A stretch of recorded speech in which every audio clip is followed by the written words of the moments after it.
धन्यवाद इमरान भाई। अब आमंत्रित करते हैं नौजवानों के नेता कन्हैया कुमार।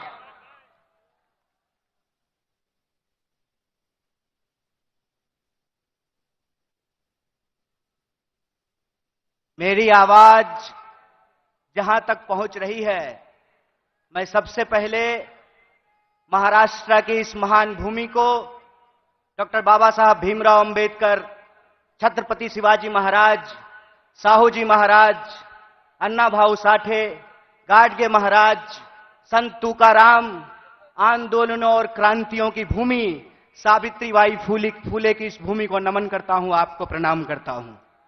साथियों, बिना किसी औपचारिकता के मैं सम्मानित मंच का अभिनंदन करते हुए आप तमाम भारतीय राष्ट्रीय कांग्रेस के एक एक कार्यकर्ताओं का, समर्थकों का, मतदाताओं का, देश के कोने कोने में किसी भी माध्यम से इस कार्यक्रम से जुड़े हुए कांग्रेस परिवार के एक एक सदस्य को पार्टी की स्थापना दिवस के मौके पर हार्दिक बधाई देता हूं, आपका हार्दिक अभिनंदन करता हूं।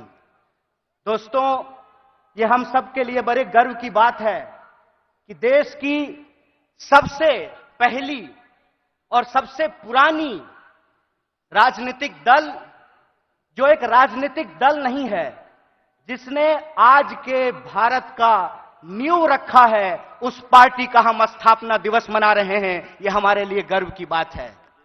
जब हम अपने पार्टी की स्थापना दिवस मना रहे हैं तो हमको कुछ बात अपने दिमाग में, अपने जहन में उतारने की जरूरत है।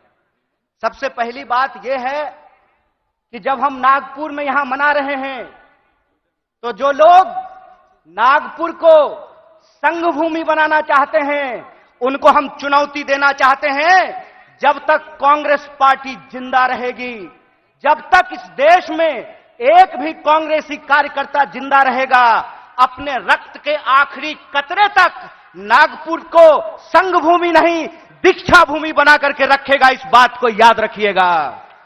इस बात को याद रखिएगा कि जिस देश में हत्यारों का गाना गाया जा रहा है, उस देश में महात्मा गांधी पैदा हुए हैं।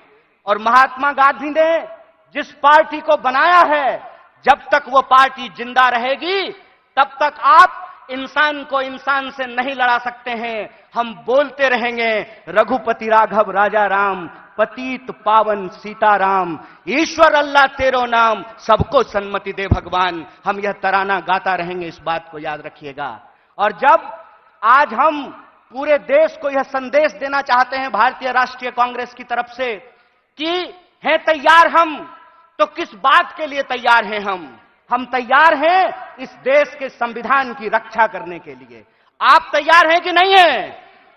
इतनी जोर से आवाज लगाइए कि यह आवाज नागपुर से दिल्ली तक पहुंचनी चाहिए। आप तैयार हैं कि नहीं हैं? हम तैयार हैं इस देश की जमहूरियत को बचाए रखने के लिए। हम तैयार हैं इस देश में कमरतोड़ महंगाई को समाप्त करने के लिए। हम तैयार हैं इस देश के नौजवानों को रोजगार मुहैया कराने के लिए। हम तैयार हैं महिलाओं के ऊपर होने वाले अत्याचार को समाप्त करने के लिए। हम तैयार हैं आजाद देश में आजादी की रक्षा के लिए। हम तैयार हैं, यह हमारा संकल्प है। और जब हम इस संकल्प को दोहरा रहे हैं तो एक चुनौती भी हम लोगों को समझना पड़ेगा भाइयों। चुनौती यह है कि आप में से बहुत सारे लोगों को एक अनुभव हुआ होगा कि जब आप किसी पॉकेटमार को ट्रेन में पॉकेटमारी करते हुए पकड़ लेंगे तो पॉकेटमार इतना चालाक होता है कि वही जोर से चोर चोर चिल्लाना शुरू कर देता है। बोलिए, होता है कि नहीं होता है? आज हमारे साथ इस देश की सबसे पुरानी पार्टी, इस देश को आजादी दिलाने वाली पार्टी, महात्मा गांधी की पार्टी, पंडित जवाहरलाल नेहरू, सुभाष चंद्र बोस, मौलाना अबुल कलाम आजाद, सरदार वल्लभ भाई पटेल, एनी बेसेंट, सरोजिनी नायडू की पार्टी के साथ भी यही हो रहा है कि हमने चोर को चोरी करते हुए फिर से पकड़ लिया है। हमने इनको अंग्रेजों के साथ चाय पर चर्चा करते हुए देखा था, तो जो चाय बेचने की बात करते थे, हमने उनको देश बेचते हुए रंगे हाथ पकड़ लिया है। और जब जब हमने उनको देश को रंगे हाथ बेचते हुए पकड़ लिया है, तो पॉकेटमार को जब पकड़ लीजिएगा तो वो चोर चोर चिल्लाने लगेगा। वो कहते हैं कि कांग्रेस इस देश में भ्रष्टाचार लेकर के आई। एक सवाल हम पूछना चाहते हैं, आज आप कांग्रेस के नेताओं के घर पे ईडी भेजते हैं।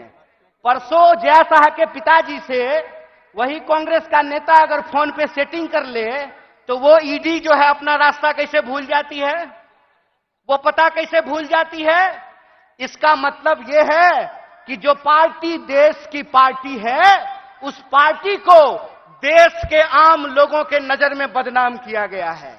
और देश के आम लोगों के नजर में इसलिए बदनाम किया गया है कि अगर आप कांग्रेस के प्रति अपनी भावना छोड़ देंगे तो देश में कोई आपकी बात करने वाला नहीं रहेगा। इस बात को याद रखिएगा। इसीलिए इस मंच से मैं आप तमाम लोगों से एक बात की अपील करना चाहता हूं कि हे कांग्रेस के कार्यकर्ताओं, जब आप चाय की दुकान पर बैठते हैं, जब आप ट्रेन से यात्रा करते हैं, जब आप बसों में चलते हैं, जब आप खेतों में चर्चा करते हैं, दफ्तरों में चर्चा करते हैं, तो एक बात को याद रखिएगा, एक बात को याद रखिएगा कि सामने वाला जब आपको जलील करता है ना, तो वो आपको जलील करने से पहले अपने मां बाप को जलील कर रहा होता है, अपने पूर्वजों को जलील कर रहा होता है। क्योंकि कांग्रेस पार्टी इस देश का इतिहास है, वर्तमान है और इस देश की आम आवाम का भविष्य है। यह बात हमको समझना पड़ेगा। हमको समझना पड़ेगा कि कांग्रेस पार्टी अंग्रेजों से लड़ करके इस देश को आजादी दिलाई। आजाद भारत में पहली बार ऐसा हुआ कि दलितों को और ब्राह्मणों को बराबरी का वोट का अधिकार मिला। आजाद भारत में पहली बार ऐसा हुआ कि महिलाओं और पुरुषों को बराबरी का वोट का अधिकार मिला। आजाद भारत में पहली बार ऐसा हुआ कि राजे राजवाड़ा का वोट भी एक और नाली में उतर करके गटर साफ करने वाले का भी वोट एक, ऐसा भारतीय राष्ट्रीय कांग्रेस स्थापित करके आई। मैं कहता हूं कि जिस पंडित जवाहरलाल नेहरू को लोग आज संसद में खड़ा होकर के गालियां देते हैं, याद रखना मेरे दोस्त, अगर पंडित जवाहरलाल नेहरू नहीं होते तो झूठ ही सही तुम ये बात आज बोल नहीं पाते कि एक चाय बेचने वाला भी देश का प्रधानमंत्री बन सकता है। कांग्रेस का इतिहास ये है कि हम इस देश की आम आवाम के लिए लड़े थे, लड़े हैं और लड़ेंगे। इसीलिए माननीय मल्लिकार्जुन खड़गे साहब अपने 50 साल के राजनीतिक इतिहास में एक कांग्रेस के आम कार्यकर्ता से भारतीय राष्ट्रीय कांग्रेस के राष्ट्रीय अध्यक्ष बने हैं। यह है कांग्रेस पार्टी का लोकतांत्रिक इतिहास, यह है इस देश का इतिहास। इसीलिए आप तमाम कार्यकर्ताओं से मैं अपील करना चाहता हूं कि आज जो देश की हालत है, जिस तरीके से किसान आत्महत्या कर रहे हैं, जिस तरीके से हर घंटे नौजवान आत्महत्या कर रहा है, इसीलिए हमको इस संकल्प के साथ चलना पड़ेगा कि ये हमारी कांग्रेस है, हम सब की कांग्रेस है, यह हमारा देश है, हम सब का देश है और इसको बचाने के लिए अपने शरीर के आखिरी खून के बूंद तक हमको संघर्ष करना पड़ेगा। तो आप बताइए, चुनावी हार जीत अपनी जगह पे है, देश बचाने के लिए, संविधान बचाने के लिए, सबको शिक्षा के लिए, सबको काम के लिए आप तैयार हैं कि नहीं हैं? अगर आप तैयार हैं तो आखिरी बात बोल करके मैं अपनी बात को खत्म करूंगा। हमारी रगों में उन पूर्वजों का खून बहता है जिन्होंने इस देश को अंग्रेजों की 200 साल की गुलामी से आजादी दिलाई थी। जब हमारे पुरखे अंग्रेजों की टैंक से नहीं डरे, जब हमारे पुरखे बलिदानियों का इतिहास बनाया, जब हमारे पुरखे फांसी के फंदे को हंसते हंसते चूम लिया, तो तुम एक बात जान लो भाई, तुम्हारा जो फ्रंटल ऑर्गेनाइजेशन है ना, ईडी और सीबीआई, उससे हम घड़ी घंट नहीं डरने वाले हैं। आप लोग डरने वाले हैं क्या? तो इस देश की बचाने की लड़ाई में सबको शिक्षा के लिए, सबको काम के लिए और इस देश के हर आवाम को बराबर के आत्मसम्मान के लिए आप संघर्ष करेंगे कि नहीं करेंगे? अगर हम पूरी तरह से संघर्ष करेंगे तो आखिरी अपील के साथ, आखिरी बात के साथ अपनी बात खत्म करता हूं कि कहते हैं कि कैसे आकाश में सुराख नहीं हो सकता, एक पत्थर तो तबीयत से उछालो यारो। अगर कांग्रेस का एक एक कार्यकर्ता आज भी गांधी को अपने दिलों में बसा करके सड़कों पे निकल जाए तो इनको हम सिर्फ हराएंगे नहीं बल्कि एक नए भारत के सपने का निर्माण करेंगे। इन्हीं शब्दों के साथ एक बार पुनः अपने पूरे नेतृत्व को धन्यवाद अदा करते हुए और हमारे नेता मुकुल जी को धन्यवाद अदा करते हुए आप सबका धन्यवाद अदा करते हुए अपनी बात को खत्म करूंगा। शुक्रिया। इनकलाब जिंदाबाद। जय हिंद, जय भारत, जय कांग्रेस। कन्हैया कुमार जी, आपको बहुत बहुत धन्यवाद। आपके ओजस्वी विचारों के लिए, जिस शैली से आपने अपने विचार रखे, आपको बहुत बहुत धन्यवाद। माननीय कांग्रेस अध्यक्ष मल्लिकार्जुन खड़गे जी यहां प्रांगण में हमारे बीच पहुंच चुके हैं और हमारे नेता, हमारी शान, हमारा अभिमान राहुल गांधी जी भी प्रांगण में पहुंच चुके हैं। थोड़ी ही देर बाद खड़गे जी ध्वजारोहण करेंगे, फिर खड़गे जी, राहुल गांधी जी मंच पर आएंगे। उससे पहले अब हम आमंत्रित करते हैं हिमाचल प्रदेश के माननीय मुख्यमंत्री सुखविंदर सिंह सुक्खू जी से, वे आए और अपने विचार रखें। मंच पर सम्मानित सभी वरिष्ठ सदस्यगण, एआईसीसी के सदस्य, सीडब्ल्यूसी के सदस्य और नागपुर की धरती पर आए कांग्रेस जन, 138 वर्ष पहले जब कांग्रेस की नींव रखी गई थी तो सबसे बड़ी चुनौती इस देश को गुलामी की जंजीरों से आजाद करवाने की थी और पहला आंदोलन देश की आजादी के लिए शुरू हुआ। कांग्रेस की नीतियों के कारण, कांग्रेस की विचारधारा से देश आजाद हुआ और जब देश आजाद हुआ तो इस देश में सुई तक नहीं बनती थी। कांग्रेस पार्टी के पहले प्रधानमंत्री ने, पंडित जवाहरलाल नेहरू ने नीतियां बनाई और उन नीतियों के सहारे इस देश में लोकतंत्र की स्थापना हुई और जिस देश में सुई तक नहीं बनती थी उसमें सुई से लेकर हवाई जहाज का सफर कांग्रेस पार्टी की नीतियां, कांग्रेस पार्टी की विचारधारा, कांग्रेस पार्टी के कार्यक्रमों द्वारा स्थापित की गई। कई बार विडंबना होती है, 70 करोड़ की उस समय आबादी थी, गरीबी की लड़ाई से हम लड़ रहे थे और उस लड़ाई पर विजय पाने के लिए हमने यहां जय जवान जय किसान का नारा दिया। जब हम आत्मनिर्भर अनाज के मामले में आत्मनिर्भर हुए, देश की विषम परिस्थितियों के बावजूद इस लोकतंत्र को कोई खतरा न पैदा हो, लोकतांत्रिक प्रक्रिया को मजबूत किया गया। कई बार देखने में आता है कि राष्ट्रभक्ति और देशभक्ति की नई विचारधारा को गढ़ा जा रहा है।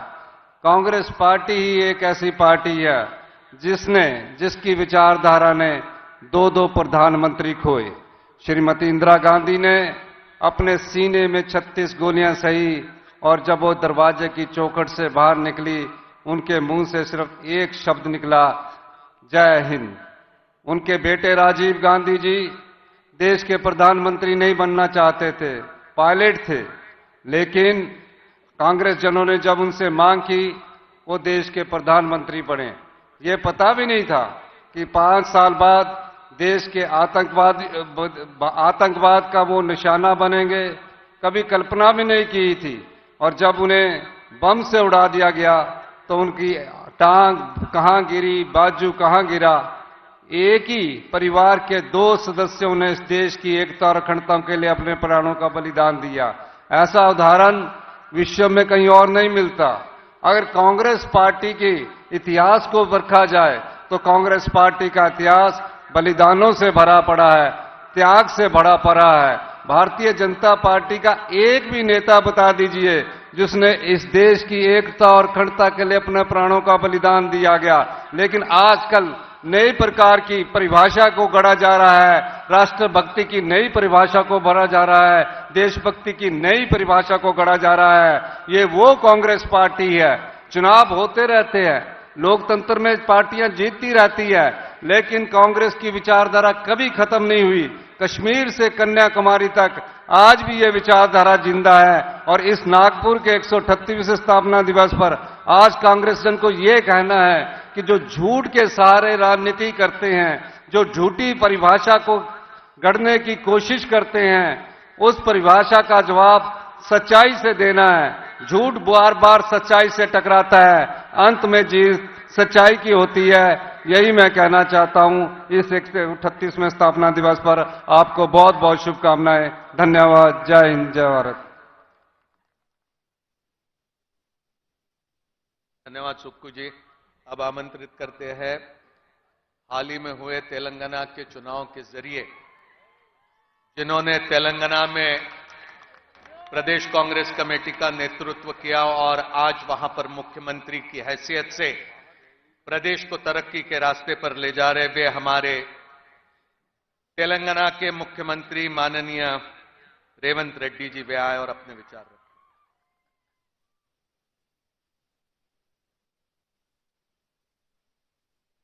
जय कांग्रेस।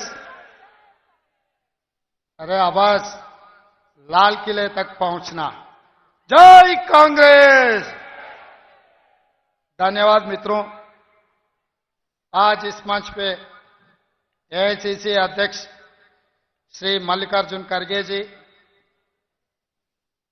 अपने सबके भाई, अपने सबके प्यारा नेता श्री राहुल गांधी जी और सीडब्ल्यूसी मेंबर्स, पीसीसी अध्यक्ष, हर प्रदेश से आए हुए जाने माने नेता और प्राण समान कार्यकर्ता को तेलंगाना की ओर से धन्यवाद कहना चाहता हूं। आज इस नागपुर में जो जलसा हो रहा है, ये जलसा आगे आने वाले चुनाव में लाल किले पे तिरंगा झंडा लहराने के लिए सब लोग यहां मौजूद है। मुझे उम्मीद करता हूं राहुल जी कन्याकुमारी से लेकर कश्मीर तक 150 दिन 4000 किलोमीटर पादयात्रा किए। पहले कदम कर्नाटक में कांग्रेस पार्टी के जीत हुई, दूसरी कदम तेलंगाना में कांग्रेस पार्टी के जीत हुए। ये हैदराबाद कर्नाटक, हैदराबाद तेलंगाना में हासिल किए। अभी हैदराबाद महाराष्ट्र बच गए।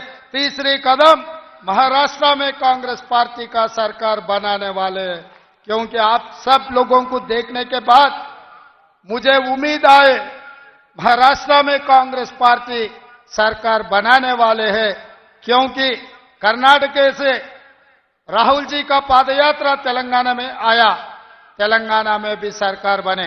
तेलंगाना से राहुल जी का पादयात्रा आए महाराष्ट्र में, इस बार महाराष्ट्र में भी कांग्रेस पार्टी सरकार बनाने वाले हैं। और राहुल जी का पदयात्रा जो भारत जोड़ो में 2 प्रदेश में सरकार बनाए। अभी राहुल जी भारत न्याय यात्रा मणिपुर से लेकर महाराष्ट्र तक अभी शुरू करने वाले हैं। इसीलिए मणिपुर से लेकर महाराष्ट्र तक राहुल जी का पदयात्रा हिंदुस्तान में कांग्रेस पार्टी को फिर सरकार में ले आके लाल किले पे तिरंगा झंडा लहराने वाले हैं। और भाई हमेशा भारतीय जनता पार्टी वाले ये बात कहते रहता है, हमारा नरेंद्र मोदी जी का 56 इंच छाती है। मैं एक बात पूछना चाहता हूं नरेंद्र मोदी जी से, 56 इंच छाती नरेंद्र मोदी जी जहां पर लोकसभा में बैठता है, एक आम आदमी लोकसभा में घुसकर, लोकसभा में कूद कर, लोकसभा और नरेंद्र मोदी का कुछ है नहीं है, हम कूद सकता है बोल के एक दिखाए। मैं पूछना चाहता हूं 56 इंच छाती नरेंद्र मोदी जी, कोई आदमी आके लोकसभा में कूदे तो आप नहीं रोक सका, फिर तिरंगा झंडा लाल किले में भी आप नहीं रोक सकते। हर मेडिसिन का एक एक्सपायरी डेट रहता है, नरेंद्र मोदी जी मेडिसिन का भी एक्सपायरी डेट खत्म हो चुकी है। अभी आने वाले दिनों में नरेंद्र मोदी जी का मेडिसिन इस भारत में कुछ काम करने वाले नहीं है। और दूसरी बात, डबल इंजन सरकार, बार बार ये लोग कहते हैं Bharatiya Janata party double engine सरकार। मैं एक बीजेपी का कोई नेता मिले तो मैं पूछा डबल इंजन का मतलब क्या है। भाई डबल इंजन का मतलब अदानी प्रधानी, ये दोनों भारतीय जनता पार्टी के डबल इंजन है। मगर राहुल जी लोकसभा में एक बार आवाज उठाए तो अदानी इंजन पूरा खराब हो गए, शेड को चले गए। इस बार दोबारा भारत जोड़ो यात्रा में प्रधानी के बारे में मणिपुर से लेकर महाराष्ट्र तक राहुल जी जो आवाज उठाएंगे और प्रधानी का भी इंजन खराब होने वाले हैं, कांग्रेस पार्टी के सरकार बनाने वाले हैं। इसीलिए प्रिय मित्रों, जितने भी बड़े बड़े नेता, जितने भी प्यारा कांग्रेस के कार्यकर्ताओं से मेरा एक ही गुजारिश है, आने वाले 100 दिन अपने लिए बहुत कीमती है। ये 100 दिन घर में बोल दो, मां को बोल दो, बहन को बोल दो, परिवार में बोल दो, हम परिवार से छुट्टी ले रहे, देश के लिए काम करने के लिए, कांग्रेस के साथ जोड़ने के लिए 100 दिन हम लोग देश के लिए देने वाले हैं और कांग्रेस पार्टी को जिताने के लिए 100 दिन हम कांग्रेस पार्टी को दे रहा है। ये बात परिवार से कह दो। कहने के लिए आप लोग सब लोग तैयार हैं? तैयार है तो वाले सब लोग हाथ उठाने के लिए मैं कहता हूं। सब लोग जो भी 100 दिन इस देश के लिए और कांग्रेस पार्टी को जिताने के लिए तैयार है, सब लोग हाथ उठाना है। जय कांग्रेस, जय जय कांग्रेस। धन्यवाद मित्रों। धन्यवाद रेवंत रेड्डी जी। अब आमंत्रित करते हैं कर्नाटक प्रदेश कांग्रेस कमेटी के अध्यक्ष और उप मुख्यमंत्री श्री डीके शिव कुमार, वे आए और अपने विचार रखें।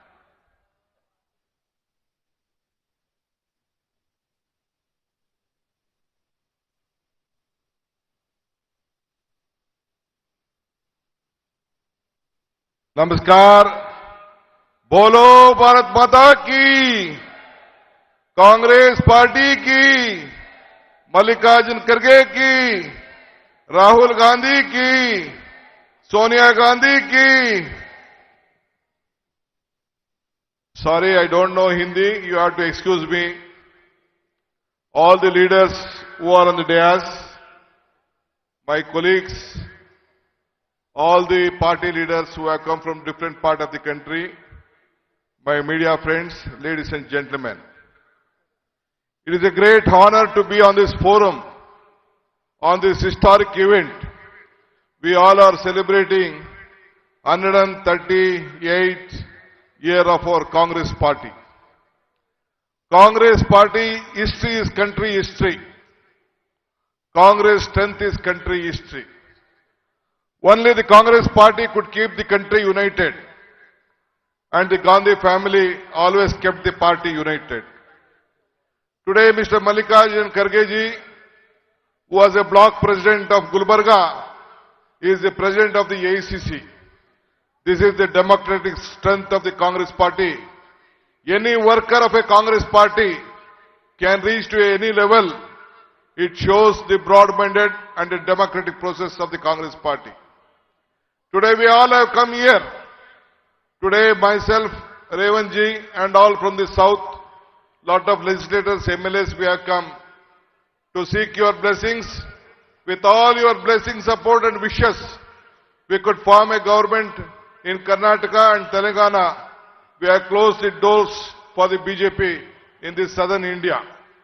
My friends from Tamil Nadu, Kerala and other parts also have been working hard, and the entire south has been blocked to the BJP. And we are looking forward with all of you to see that India should win. The entire India was being formed in Bangalore. India name was being given in Bangalore. We have a confidence that you all will work together. You need not worry. In politics, nothing is impossible. Though we might have lost 3 elections in northern India, but still the country is having hopes, and they're looking for a change, for a betterment of the country. So let us all join together and save India, save Congress Party. Jai Hind, Jai Congress Party. सब लोग अपनी जगह पर खड़ा होंगे क्योंकि हम लोग यहाँ पे ध्वजवंदन की प्रक्रिया करने वाले हैं। माननीय कांग्रेस अध्यक्ष मल्लिकार्जुन खड़गे जी हमारे बीच पहुंच चुके हैं, राहुल गांधी जी हमारे बीच पहुंच चुके हैं। मैं सेवा दल के राष्ट्रीय मुख्य संगठक लालजी देसाई जी से अनुरोध करता हूं कि ध्वजारोहण के लिए वे संचालन करें। लालजी देसाई।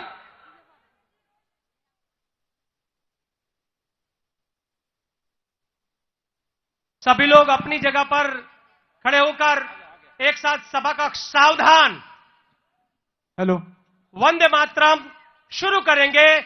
वंदे मातरम, वंदे मातरम, सुजलाम सुफलाम मलयज शीतलाम सस्य श्यामलाम मातरम, वंदे मातरम, शुभ्र ज्योत्स्ना पुलकितयामिनी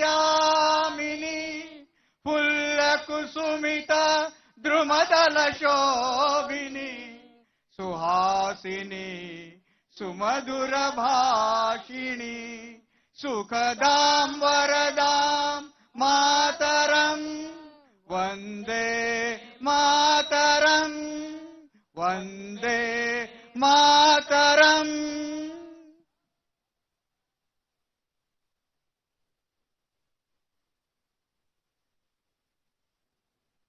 सलामियां दो।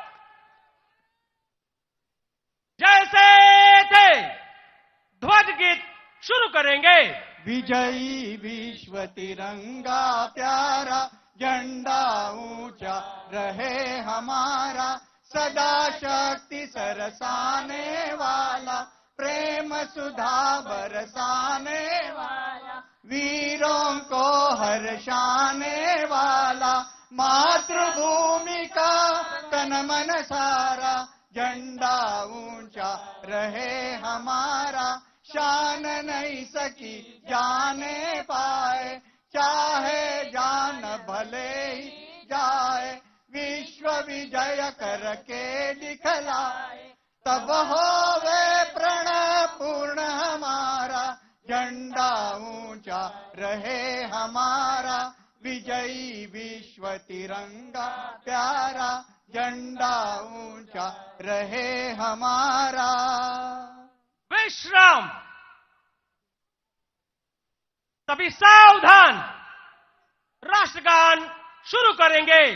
जन गण मन अधिनायक जय है, भारत भाग्य विधाता, पंजाब सिंध गुजरात मराठा द्राविड़ उच्चल वंग, विंध्य हिमाचल यमुना गंगा उच्चल जलधि तरंग, तव शुभ नामे जागे, तव शुभाशिष मागे, गाहे तव जय गाथा, जन गण मंगलदायक जय है, भारत भाग्य विधाता, जय है जय है जय है, जय जय जय जय है।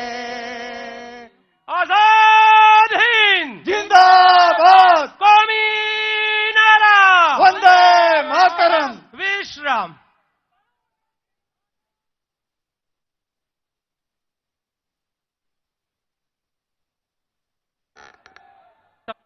अपनी जगह पे बैठ जाइएगा।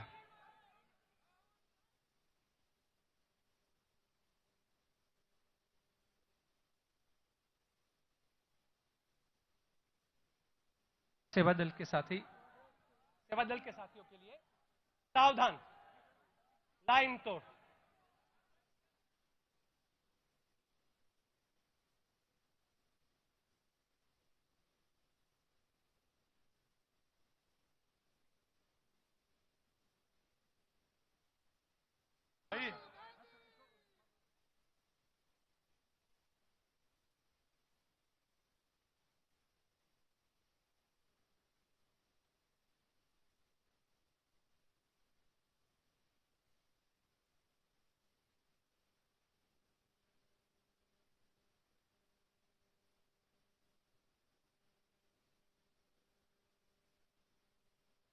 काँग्रेस अध्यक्ष मल्लिकार्जुन खरगे साहेब आणि आपले नेते राहुल गांधीजी आता मंचकावरती येत आहे. प्रदेश काँग्रेस कमिटीचे अध्यक्ष, विधिमंडळाचे काँग्रेसचे नेते आणि अखिल भारतीय काँग्रेस कमिटीचे संघटन महामंत्री आणि महाराष्ट्राचे प्रभारी यांच्यासोबत खरगे साहेब राहुल गांधीजी मंचकावरती येत आहे.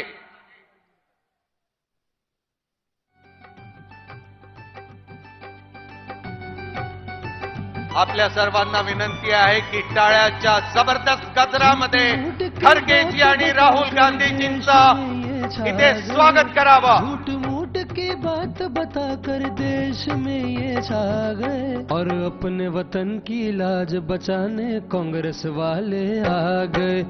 अपने वतन की लाज बचाने कांग्रेस वाले आ गए. झूठ मूठ की बात बताकर कांग्रेस अध्यक्ष मल्लिकार्जुन खरगे जी राहुल गांधी जी का यहाँ पर नागपुर के इस महारैली में स्वागत करते हुए हमें दिल की गहराइयों से खुशी होती है. ये तिरंगा जो बड़े शान से यहाँ पर लहरा रहा है, ये कांग्रेस का तिरंगा, ये वही है जहां पर स्वाधीनता के आंदोलन में कांग्रेस के कार्यकर्ता, कांग्रेस के नेताओं ने लाठी गोलियां खाकर इस तिरंगे को बड़े शान से लहराने का काम किया. आज हमारे स्थापना दिवस पर खरगे जी ने इसका यहाँ पर ध्वजारोहण किया है. ये घड़ी नागपुर के लिए एक बहुत ऐतिहासिक इस तरह की घड़ी है. मैं अभी आग्रह करता हूं महाराष्ट्र प्रदेश कांग्रेस कमेटी के अध्यक्ष नाना पटोले जी, वे आए और यहां पर स्वागत पर भाषण दे. नाना पटोले.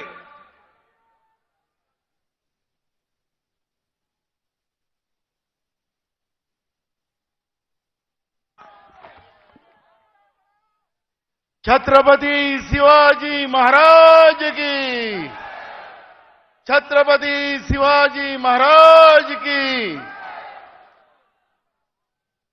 मैं सबसे पहले हमारे राष्ट्रीय अध्यक्ष जी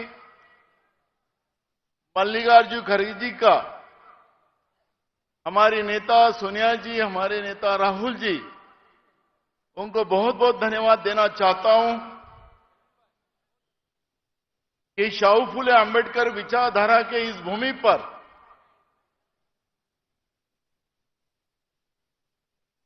कांग्रेस का स्थापना दिन मनाने का जो निर्णय उन्होंने किया, उस निर्णय का मैं स्वागत करता हूं, क्योंकि कांग्रेस की विचारधारा ही शाहू फुले अंबेडकर विचारधारा की है, छत्रपति शिवाजी महाराज की विचारधारा है. और इस महाराष्ट्र के नागपुर के भूमि में जो हमारे 138 साल के पहले अंग्रेजों के तानाशाह विचारधाराओं के समाप्त करने के लिए कांग्रेस की स्थापना की गई थी. और ऐसे ही एक तानाशाह प्रवृत्ति आज लोकतंत्र में जो पैदा हुई है, उसका भी खात्मा करने का विचार इसी भूमि से, देश के मध्यवर्ती भाग से पूरे देश में जाने का संदेश ये भूमि से होने वाला है. और इसलिए मैं हमारे नेताओं का तहे दिल से स्वागत करता हूं. आप तालियां बजा के पहले नेताओं का हमारे स्वागत किया. मैं यहां पर उपस्थित हुए हमारे सभी माननीय मुख्यमंत्री महोदय, सीडब्ल्यूसी के सभी हमारे नेतागण, हर राज्यों से आए हुए पीसीसी अध्यक्ष, सीएलपी नेता, विधायक, सांसद, मैं सबका तहे दिल से इस महाराष्ट्र के पवित्र भूमि पर जिस भूमि में डॉक्टर बाबा साहब अंबेडकर ने इतिहास रचा, बाबा साहब अंबेडकर की कर्मभूमि रही, धम्म चक्र परिवर्तन का आगाज इसी भूमि से किया। ताजुद्दीन बाबा जो हमें एकता का संदेश देते हैं, हिंदू मुस्लिम सब उस दरबार में जाते हैं। ऐसे भूमि पर मैं सबसे पहले आए हुए सभी मेहमानों का तहे दिल से स्वागत करता हूं और बड़े पैमाने से यहां पर मेरी माता बहना, मेरे सभी बुजुर्ग, मेरे सभी युवा साथी यहां पे आप उपस्थित हुए, आपको भी धन्यवाद करता हूं। हमारे पत्रकार भाइयों को भी मैं स्वागत करता हूं।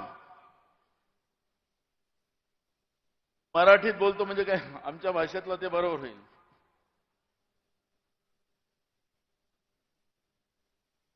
आपल्याला सगळ्यांना माहिती असेल की 1920 मध्ये महात्मा गांधीजींनी त्यावेळच्या तानाशाह इंग्रज सरकारच्या विरोधात याच भूमीतून असहकार आंदोलनाची सुरुवात केली, त्याचा ठराव पारित केला आणि एका तानाशाह प्रवृत्तीला एक चॅलेंज याच भूमीमधून झालं आणि संपूर्ण देशामध्ये महात्मा गांधींच्या नेतृत्वामध्ये इंग्रजाची तानाशाह प्रवृत्तीला संपवण्याचा आगाज या जमिनीतून झाला। त्याचा परिणाम 150 वर्ष या देशावर ज्या इंग्रजांनी आपली हुकुमशाही दाखवली, तानाशाही दाखवली, त्यांना याच भूमीतून महात्मा गांधींनी त्या काळामध्ये चले जावचा जी भूमिका होती तिची प्रारूप याच भूमीतून तयार झालं आणि इंग्रजाला या देशातून सोडून जावं लागलं। आपल्या लक्षात असेल की आमच्या नेत्या सोनियाजी गांधी यांनाही सुद्धा याच भूमीमधून त्यांना काँग्रेस पक्षाचे राष्ट्रीय अध्यक्ष बनवण्याचाही सुद्धा ठराव याच नागपूरच्या भूमीमध्ये झाला। इंदिराजी आमच्या सगळ्यांच्या आई, आजही देशाच्या कुठल्याही कानाकोपऱ्यात गेलो, महाराष्ट्राच्या कुठल्या कानाकोपऱ्यात गेलो तर आमच्या काँग्रेसची ओळखच इंदिरा गांधी आहे।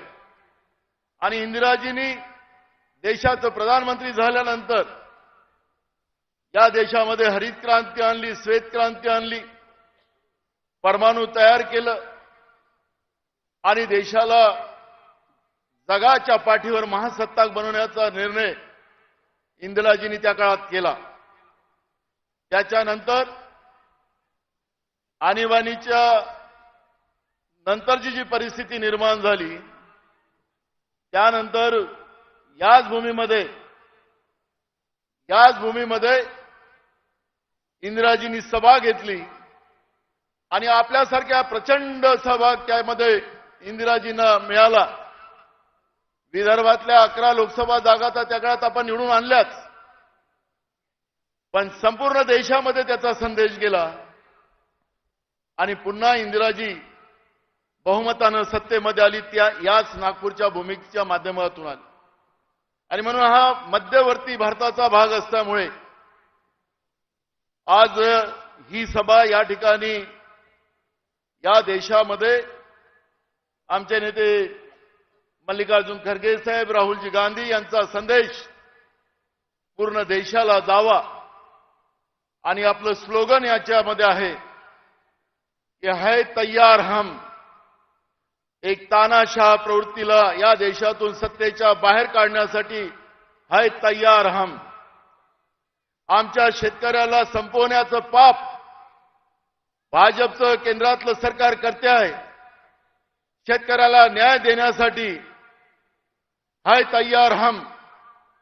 आमच्या देशातल्या युवकांना कायम बेरोजगार करून त्यांचं आयुष्य बर्बाद करण्याचं काम जे भाजपच्या नीतीमुळे चाललं, त्या सगळ्या तरुण तरुणींना न्याय देण्यासाठी है तैयार हम। कामगारांना संपवण्याचं पाप केंद्रातल्या भाजपच्या आणि भाजपप्रणित राज्यामध्ये सुरू झालं। कामगाराला न्याय देण्यासाठी है तैयार हम। अशा विविध व्यवस्थेच्या माध्यमातून आणि जी लोकशाही आणि देशाचं संविधान संपवण्याचं काम भाजपच्या प्रवृत्तीमुळे देशात सुरू झालं, या देशाचं संविधान, या देशाचं लोकशाही, या देशाचा तिरंगा वाचवण्याचं काम काँग्रेस पक्ष करेल, है तैयार हम, असा हा संदेश या ठिकाणातून आपले नेते या ठिकाणी देणार आहेत. मी जास्त वेळ या ठिकाणी आपल्या नेत्यांच्या याच्यातून मी घेणार नाही. मी पुन्हा आपल्या सगळ्यांना सांगतो की इंदिराजींनी त्या काळामध्ये याच विदर्भाच्या जनतेला आवाज दिला आणि पूर्ण विदर्भातली जनता त्या काळामध्ये 11च्या 11 खासदार लोकसभेच्या या इथून पाठवलेत. पूर्ण महाराष्ट्रामध्ये त्याचा वातावरण गेलं, पूर्ण देशात गेलं. तसंच इंदिराजीचे नातू या ठिकाणी आपल्याला जे देश तोडणारी लोक आहेत, आपसामध्ये तणाव निर्माण करणारी लोक आहेत, आपसामध्ये लोकांचं भांडण, जात धर्म याच्यामध्ये भांडण लावणाऱ्या जी व्यवस्था सत्तेमध्ये आहे, त्या सत्तेच्या विरोधात मोहब्बतचा संदेश घेऊन, मोहब्बत की दुकान घेऊन आज इंदिराजीचे नातू राहुल गांधीजी इथं आलेले आहेत आणि त्यांनाही आपल्याला इंदिराजी सारखा साथ द्यायची आहे, हे आव्हान मी या कार्यक्रमाच्या निमित्तानं आपल्याला करतोय. मी पुन्हा आपल्या सगळ्यांना मनापासून धन्यवाद देतो आणि माझे 2 शब्द पूर्ण करतो. धन्यवाद. धन्यवाद नाना पटोलेजी. 1920 साली नागपूरला अखिल भारतीय काँग्रेस कमिटीचं महाअधिवेशन घेण्यात आलं होतं आणि त्या अधिवेशनामध्ये महात्मा गांधीजींनी टिळक स्वराज फंड असा फंड सुरू केला की स्वातंत्र्याच्या चळवळीमध्ये त्या फंडच्या माध्यमातून आम्ही इंग्रजांच्या विरोधातील लढाई मजबूतीने लढू. त्याच टिळक स्वराज फंडच्या धर्तीवरती 10 दिवस अगोदर नव्याने एक फंड सर्वसामान्य लोकांकडून गोळा करण्याच्या दृष्टिकोनातून अखिल भारतीय काँग्रेस कमिटीने सुरू केलं आणि या फंडमध्ये देणगी देणारे 10 दिवसामध्ये जवळपास 2 लाख लोकांनी देशभरातून देणगी दिली. आज या प्रांगणामध्ये देखील, या मैदानात अनेकांनी, शेकडो लोकांनी काँग्रेस पक्षाला देणगी दिली आणि जो लकी ड्रॉ काढला त्या 3 लोकांची नावं ज्यांची या ड्रॉ मध्ये निघाली त्यांची मी नावं घेईन आणि त्यांना खरगे साहेब आणि राहुलजी प्रमाणपत्र देतील. मी आता पहिल्या त्या व्यक्तीला बोलवतो ज्यांनी देणगी दिली, पूजा देशमुख, या नागपूरच्या अयोध्या नगरीतून आहे. मी खरगे साहेबांना विनंती करतो की त्यांना देणगीचं प्रमाणपत्र त्यांना द्यावं.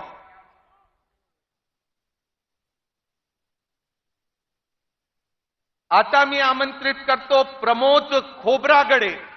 प्रमोद खोब्रागडे कामठीहून आहे, त्यांनी यावं आणि राहुल गांधीजींकडून आपलं प्रमाणपत्र घ्यावं. प्रमोद खोब्रागडे.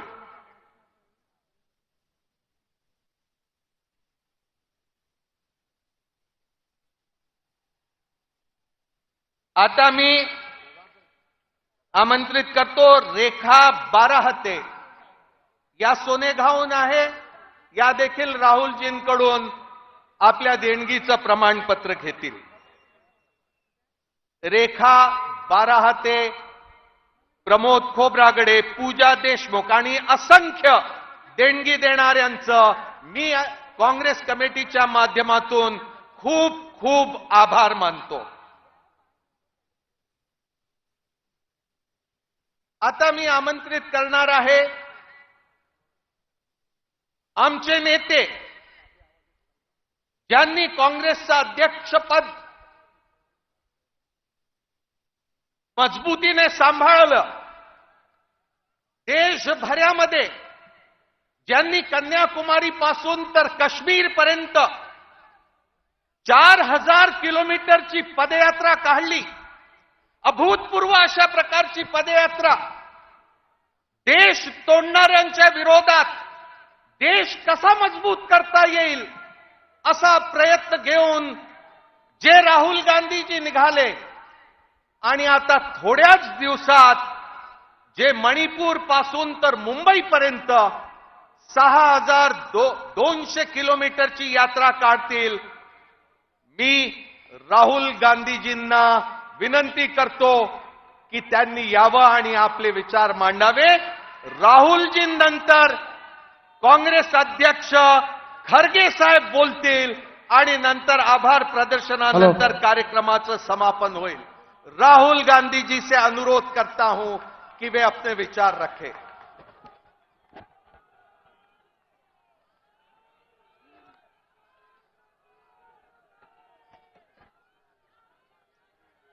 मल्लिकार्जुन खड़गे जी, केसी वेणुगोपाल जी, रमेश चन्नीथाला जी, नाना पटोले जी, थोराट जी, विजय वडेट्टीवार जी, रेवंत रेड्डी जी, सुखविंदर सुक्खू जी, सतेज बंटी पाटिल जी, स्टेज पे सीडब्ल्यूसी मेंबर्स, सीनियर नेता, हमारे प्यारे कार्यकर्ता, भाइयों और बहनों, महाराष्ट्र के युवा प्रेस के हमारे मित्रों, आप सबका यहां बहुत बहुत स्वागत, नमस्कार. अंबेडकर जी की कर्मभूमि में आकर आज मुझे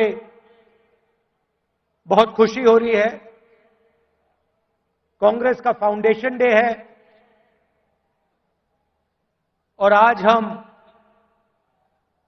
नागपुर में आपसे बात करने, आपसे मिलने आए हैं. देश में विचारधारा की लड़ाई चल रही है.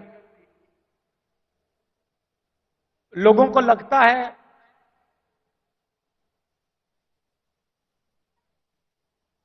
कि राजनीतिक लड़ाई है, सत्ता की लड़ाई है. वो है,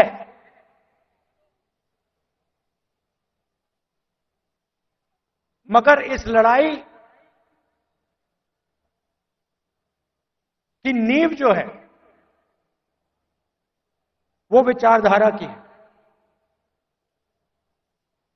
और दो विचारधाराओं की लड़ाई हो रही है. बहुत सारी पार्टियां हैं,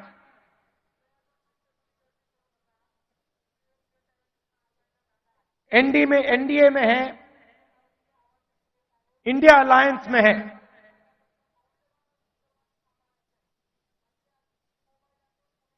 मगर लड़ाई दो विचारधाराओं के बीच में है.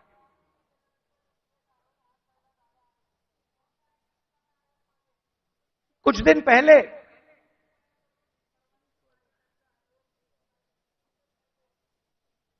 एक बीजेपी का एमपी मुझे लोकसभा में मिला. बहुत सारे बीजेपी के एमपी पहले कांग्रेस पार्टी में हुआ करते थे, ये भी कांग्रेस पार्टी में था.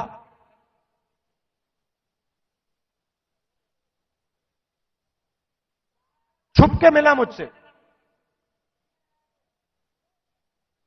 मुझे दूर से देखा, छुप के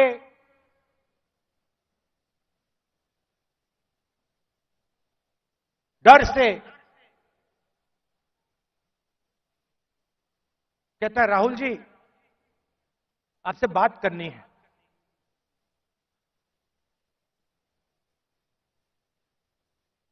मैंने कहा भाई क्या बात करनी है. तुम तो बीजेपी में हो।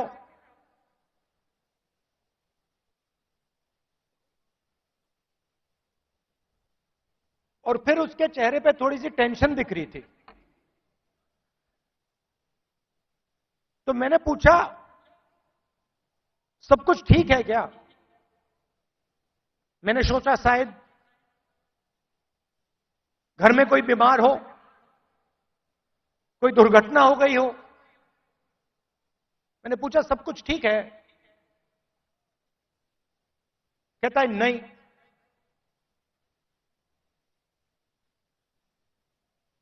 क्या हुआ?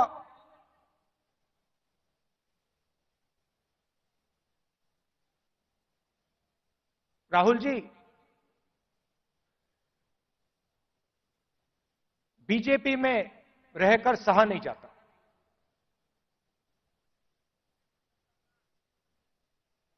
मैं हूं बीजेपी में,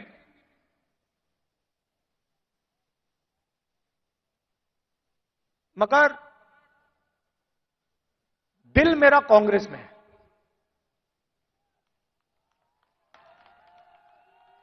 तो मैंने कहा भाई दिल तेरा कांग्रेस में, शरीर आपका बीजेपी में।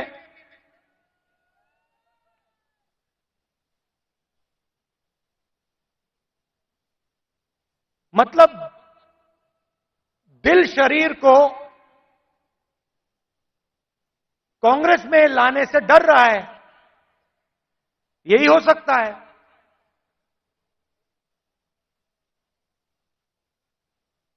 मैंने कहा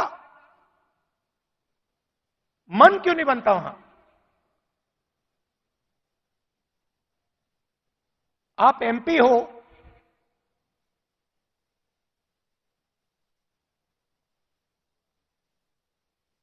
आप मुझे हिंट दे रहे हो, मन क्यों नहीं बनता?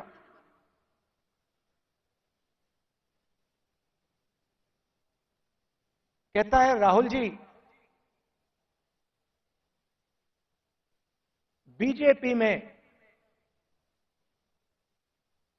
गुलामी चलती है।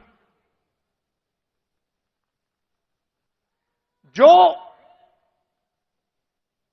ऊपर कहा जाता है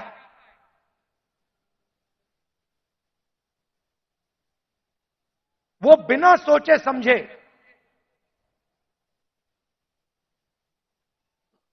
करना पड़ता है। हमारी कोई सुनता नहीं है। ऊपर से ऑर्डर आता है, मतलब जैसे पहले राजा ऑर्डर देते थे,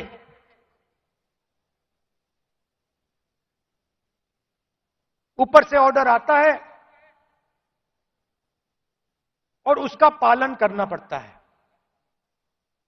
अच्छा लगे ना लगे,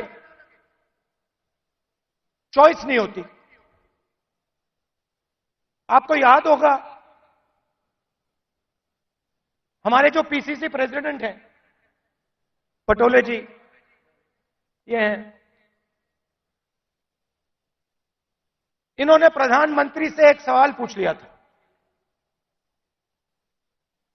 एक सवाल पूछा था किसानों के बारे में। क्या सवाल था?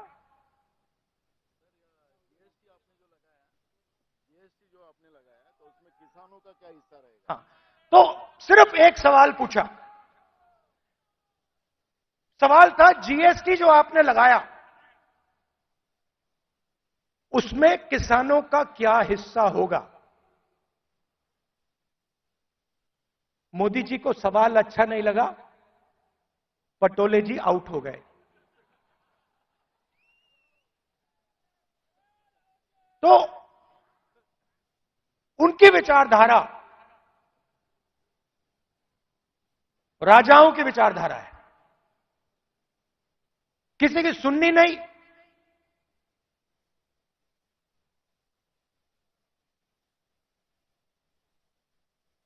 ऑर्डर ऊपर से आएगा,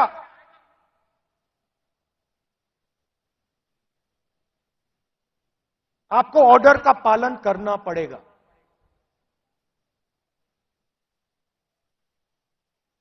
कांग्रेस पार्टी में आवाज नीचे से आती है।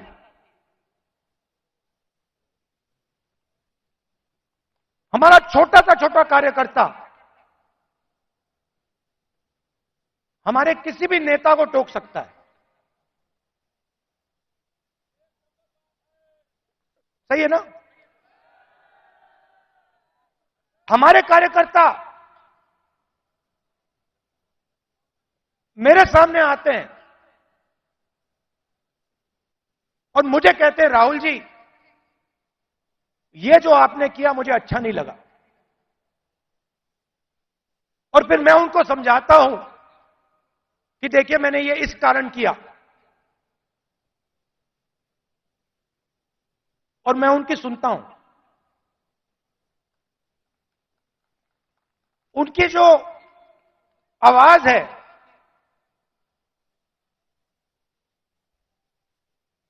उसका आदर करता हूं, उसका रिस्पेक्ट करता हूं। यह भी कह देता हूं कि भैया मैं आपकी बात से सहमत नहीं हूं,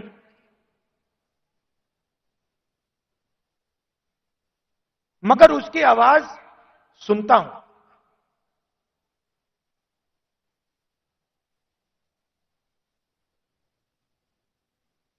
लोग कहते हैं कांग्रेस पार्टी ने क्या किया।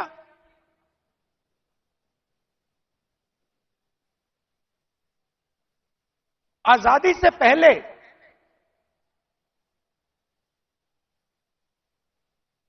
अगर आप इस देश में आते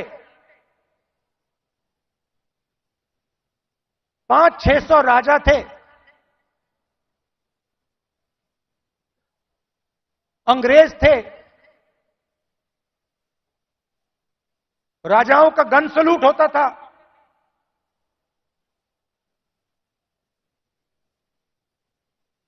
किसी को 19 तोपों का सलूट होता था, किसी को 21 तोपों का सलूट होता था, मगर हिंदुस्तान की जनता को इस देश में कोई अधिकार नहीं था। कोई अधिकार नहीं था।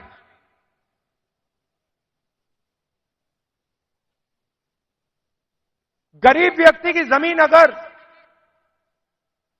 राजा को अच्छी लगी, 1 सेकंड में उसको ले जा सकता था।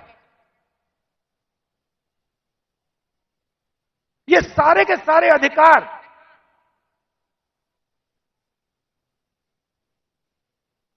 जिनकी रक्षा कॉन्स्टिट्यूशन करता है,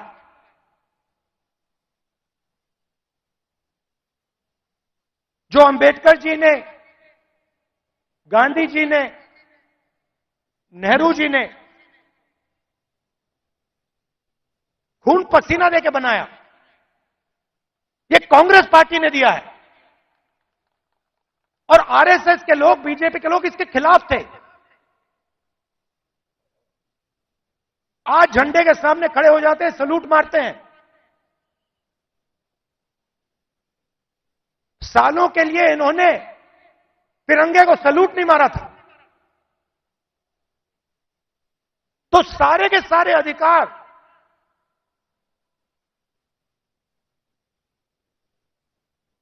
कॉन्स्टिट्यूशन से मिलते हैं।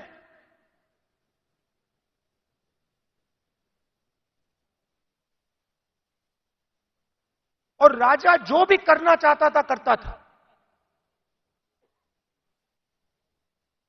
उसके लिए कोई कानून नहीं थे। यह काम कांग्रेस पार्टी ने किया और यह हिंदुस्तान के इतिहास में, हजारों साल के इतिहास में पहली बार किया गया है।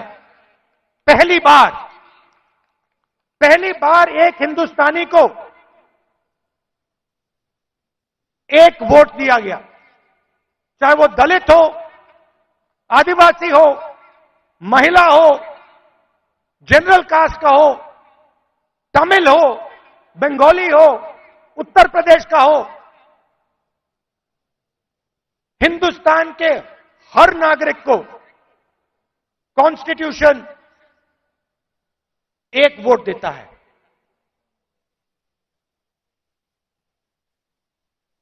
यह कांग्रेस पार्टी ने किया।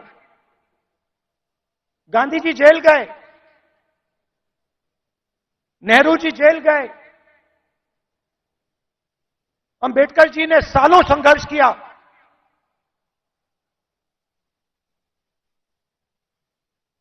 यह कांग्रेस पार्टी ने, अंबेडकर जी ने, सबने मिलकर दिया है। हमारी विचारधारा कहती है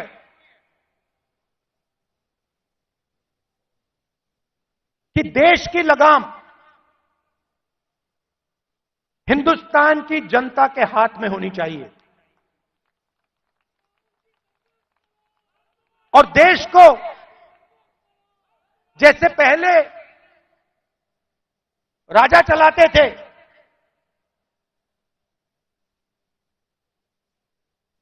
वैसे नहीं चलाया जाना चाहिए। हम जनशक्ति की बात करते हैं, लोक शक्ति की बात करते हैं। आप हमारे सारे के सारे कानून देखिए, आजादी की लड़ाई देश की जनता ने लड़ी थी, राजा महाराजाओं ने नहीं लड़ी थी। उनकी पार्टनरशिप थी अंग्रेजों के साथ। लोग भूल जाते हैं, लोग सोचते हैं कि आजादी की लड़ाई सिर्फ अंग्रेजों के खिलाफ थी। नहीं, अंग्रेजों की लड़ाई अंग्रेजों के खिलाफ थी और राजा महाराजाओं के भी खिलाफ थी। यह सच्चाई है। पार्टनरशिप थी,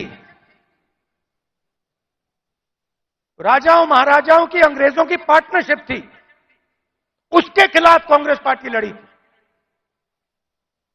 किसके लिए लड़ी थी? गरीब जनता के लिए लड़ी थी। अगर आप यहां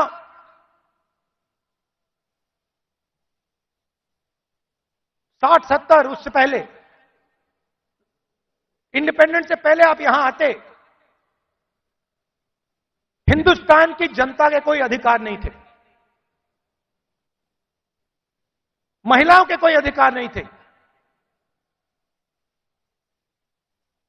दलितों को छुआ नहीं जाता था। यह आरएसएस की विचारधारा है। यह हमने बदला है और एक बार फिर यह हिंदुस्तान को वापस ले जाना चाह रहे हैं। जो आजादी से पहले था,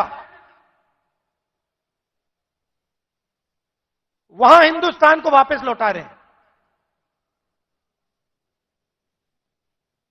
कॉन्स्टिट्यूशन से, आपके वोट से अलग अलग संस्थाएं बनती हैं। ये आपकी संस्थाएं हैं, चाहे सुप्रीम कोर्ट हो, इलेक्शन कमीशन हो,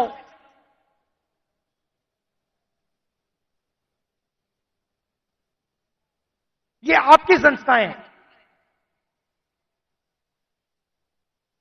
सारे के सारे इंस्टीट्यूशंस पर ये कब्जा कर रहे हैं। आप हिंदुस्तान की सारी यूनिवर्सिटी देख लीजिए, सारे के सारे वाइस चांसलर आज एक संगठन के हैं। उनको आता होता कुछ है नहीं, कुछ नहीं आता उनको। हिंदुस्तान के वाइस चांसलर आज मेरिट पे नहीं बनते हैं। हिंदुस्तान के वाइस चांसलर आज अगर एक संगठन में हैं तब बन सकते हैं। तो सारे के सारे जो इंस्टीट्यूशंस हैं जिससे आपकी आवाज की रक्षा होती है, जिससे आप देश को चलाते हो, इन सब का ये कब्जा कर रहे हैं। मीडिया को देख लीजिए, कहा जाता था कि मीडिया लोकतंत्र के रखवाले हैं। मैं आपसे पूछता हूं, क्या आपको लगता है कि आज हिंदुस्तान का मीडिया लोकतंत्र की रक्षा कर रहा है? सुन लीजिए,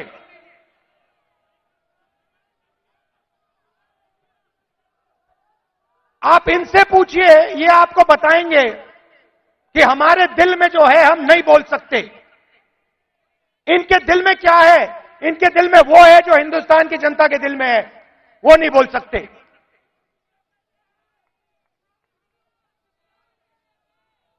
तो सारी की सारी संस्थाएं का कब्जा कर दिया मीडिया प्रेशर में। सीबीआई का प्रेशर है, ये देखो ईडी का प्रेशर है।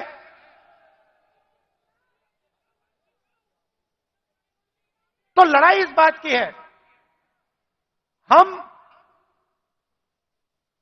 देश की जनता को देश की शक्ति देना चाहते हैं। देश की जनता को देश की शक्ति हम पकड़ाना चाहते हैं।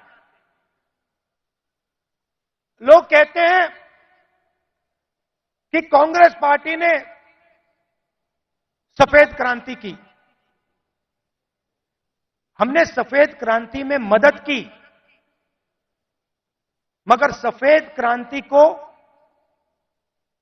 आनंद के महिलाओं ने शुरू की।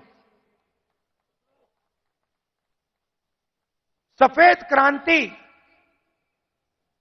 हिंदुस्तान की नारी शक्ति ने की। हरी क्रांति देश के किसानों ने की। किसानों की शक्ति ने हरी क्रांति की। आईटी रेवोल्यूशन देश के युवाओं ने किया। कांग्रेस पार्टी ने मदद की, कांग्रेस पार्टी ने विजन दिया, मगर आईटी रेवोल्यूशन हमारे युवाओं ने किया। अब मैं आपसे पूछना चाहता हूं कि पिछले 10 साल में नरेंद्र मोदी जी ने कितने लोगों को रोजगार दिया है? 40 साल से सबसे ज्यादा बेरोजगारी आज है। और हिंदुस्तान के युवाओं की जो शक्ति है, करोड़ों युवाओं की जो शक्ति है, वो जाया हो रही है। आजकल हिंदुस्तान का युवा जॉब नहीं करता है। आजकल हिंदुस्तान का युवा 7-8 घंटे मोबाइल फोन पे कभी इंस्टाग्राम देखेगा, कभी फेसबुक देखेगा। ये सच्चाई है हिंदुस्तान की, और उसकी शक्ति जाया हो रही है।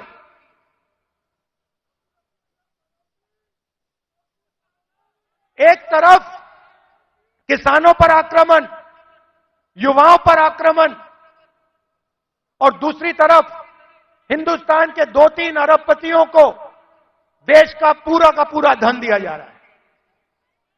यह सच्चाई है। भाइयों और बहनों सुनिए, कुछ दिन पहले मेरे पास कुछ युवा आए, मुझे कहते हैं राहुल जी, अग्निवीर योजना से पहले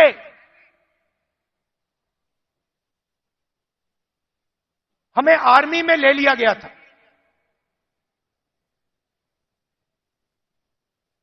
1,50,000 युवाओं को हिंदुस्तान की सेना ने और एयरफोर्स ने एक्सेप्ट कर लिया था। उन्होंने फिजिकल टेस्ट पास कर दिया और एक्सेप्टेंस उनको मिल गई। 1,50,000 युवा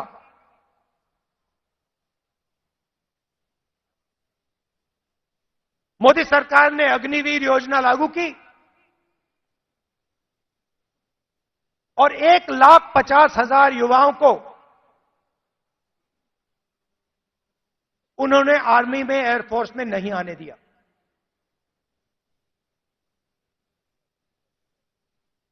देश प्रेम की भावना थी। रो रहे थे, मेरे सामने रो रहे थे।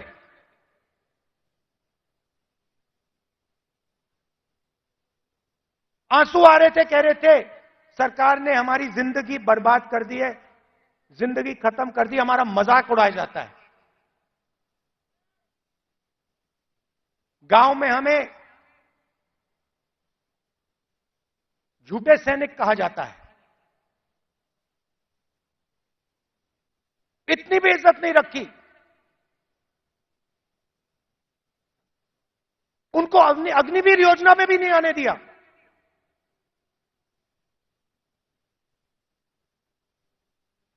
बाहर उठा के फेंक दिया। फिर कहते हैं हम देशभक्त हैं।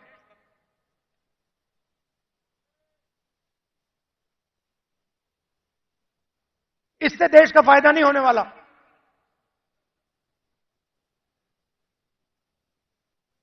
और पूरा का पूरा फायदा, देश का धन चुने हुए लोगों के हाथ में जाता है।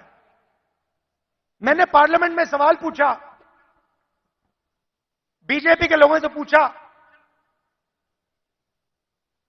हिंदुस्तान को 90 लोग चलाते हैं, आईएएस के अफसर हैं, पूरे बजट को बांटते हैं।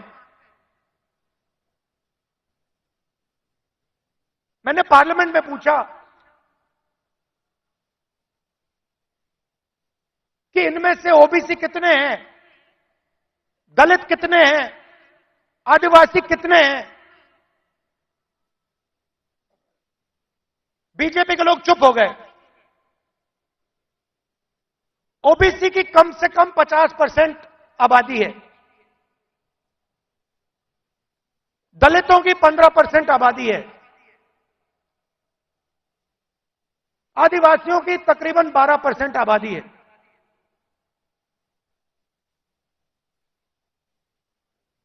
नब्बे अफसर में से 3 ओबीसी हैं।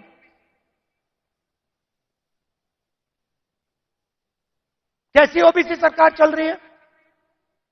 उनको कोने में बैठा देते हैं, छोटे छोटे डिपार्टमेंट पकड़ा देते हैं,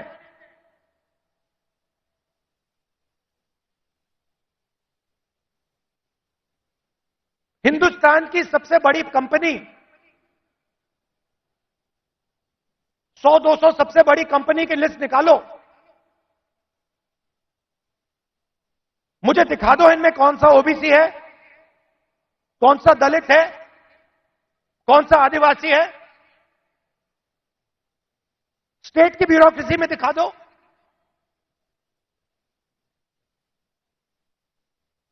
आबादी आपकी 50%,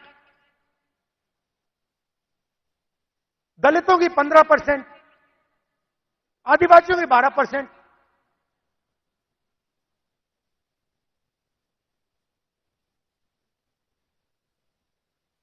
और भागीदारी आपकी कहीं भी नहीं।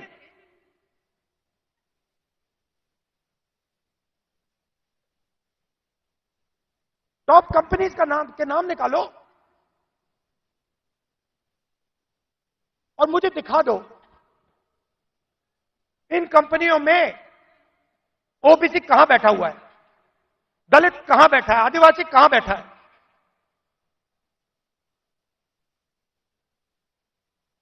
और ये सिर्फ मैं आईएएस की बात नहीं कर रहा हूं,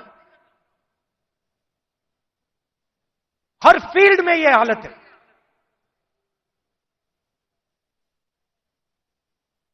तो मैंने सवाल पूछा, मैंने कहा देखिए जाति जनगणना होनी चाहिए, देश को पता लगना चाहिए कि इस देश में ओबीसी कितने हैं। उसके बाद नरेंद्र मोदी जी के भाषण बदल जाते हैं। पहले अपने आप को ओबीसी कहते थे, मेरे भाषण के बाद कहते हैं हिंदुस्तान में तो सिर्फ एक जात है, वो भी गरीब। अगर हिंदुस्तान में सिर्फ एक जात, तो आप ओबीसी कैसे बन गए?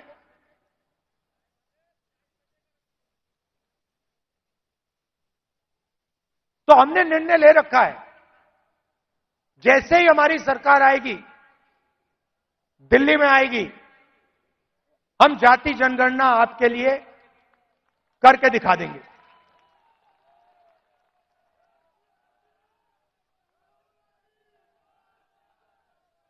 और देखिए, जो मैंने शुरुआत में कहा, यह विचारधारा की लड़ाई है। करोड़ों लोगों को बीजेपी की सरकार ने गरीबी में फिर से धकेल दिया है। जो काम हमने भोजन के अधिकार से, मनरेगा की मदद से किया, वो सब खत्म कर दिया इन लोगों ने। और हमें दो हिंदुस्तान नहीं चाहिए। एक हिंदुस्तान अरबपतियों का, मीडिया वालों का, सेलफोन वालों का, सपने का, उसमें कोई सच्चाई नहीं है।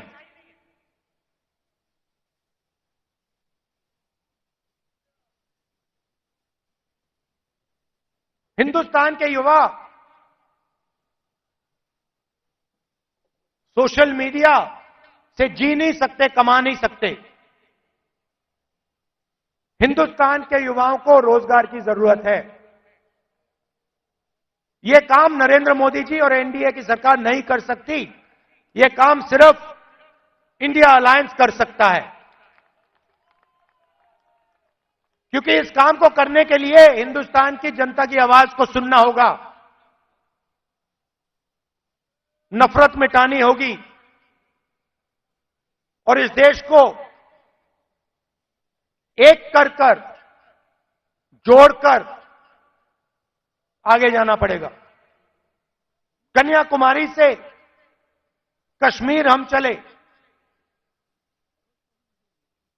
4000 किलोमीटर चले, नफरत के बाजार में मोहब्बत की दुकान हमने खोली। आप कांग्रेस पार्टी की विचारधारा समझना चाहते हो, इस लाइन से आप समझ जाओगे। सिर्फ एक लाइन की जरूरत है।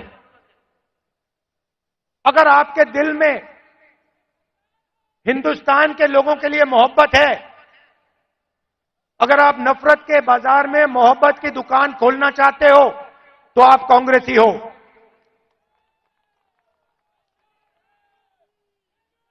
मैं कांग्रेस पार्टी के कार्यकर्ताओं से आखिरी बात बोलना चाहता हूं। देखिए, ये जो पार्टी है, और महाराष्ट्र के कार्यकर्ताओं से खासतौर से बोलना चाहता हूं, क्योंकि आप स्पेशल हो। मैं महाराष्ट्र में चला, मैं जब भारत जोड़ो यात्रा में चल रहा था, जैसे ही मैं महाराष्ट्र के अंदर आया, मैंने सोचा कि देखो, ये कांग्रेस की जमीन है, ये कांग्रेसियों की जमीन है। इस जमीन में लोगों को कांग्रेस की विचारधारा बिना समझाए समझ आ जाती है। और अगर हमारी लड़ाई शुरू हुई तो महाराष्ट्र से हुई थी, इसलिए हम यहां नागपुर में आए हैं आपसे बात करने। तो आप बब्बर शेर हो, आपको किसी से नहीं डरना। आप नहीं डरते हो, आप बब्बर शेर हो, और आपकी विचारधारा की लड़ाई है, आपके दिल की लड़ाई है।